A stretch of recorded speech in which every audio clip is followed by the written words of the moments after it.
it's not like a Dazzle where you're going to struggle a little bit, but because this dual lane is so strong, this Dazzle plus Sand King, it's actually forcing the Disruptor to stay mid, and what it's doing is it's allowing Sumail to snowball in this mid lane, and because Fear is so good at catching up into the game, they're actually not even concerned about this bottom lane, really, and Fear's got 20 CS. It's not even like that dual offlane is doing a really good job, and as a result of this, Sumail is taking such a big snowball lead mid. Like, he already has 26, 27 CS compared just to the 14 of the Dragon Knight. He's almost doubling his CS.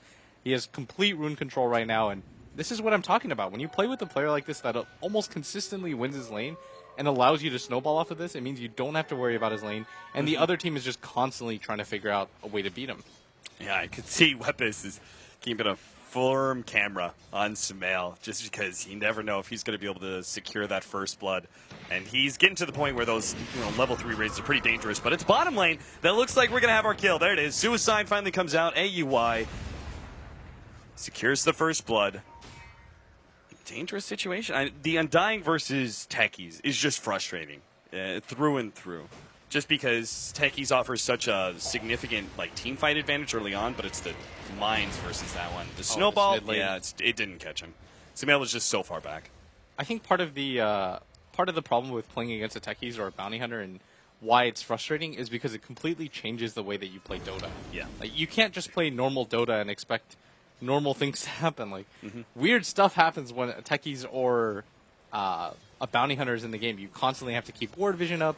You're afraid to take fights because you don't really know.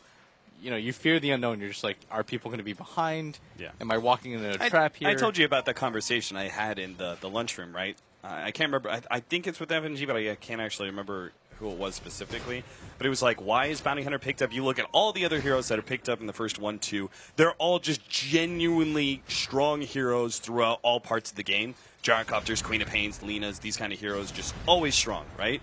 And then you've got Bounty Hunter, who has some very obvious strengths and weaknesses, and I would say isn't that same kind of hero. And he said, it's just the fact that Bounty Hunter makes you play so differently. The game is just different entirely when you're able to first pick up a Bounty Hunter, and the team has to deal with that. Now, obviously, as we've seen the group stages progress, it hasn't actually turned out that well. Seems like teams have really adjusted to the Bounty Hunter play, but the general idea is still there. It forces the enemy team to play a different game.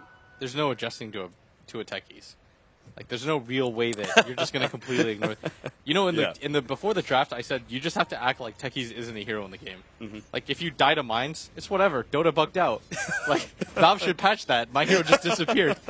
Like, you can't get frustrated. You can't allow it to overly impact your game plan. You just have to continue to play solid, smart Dota.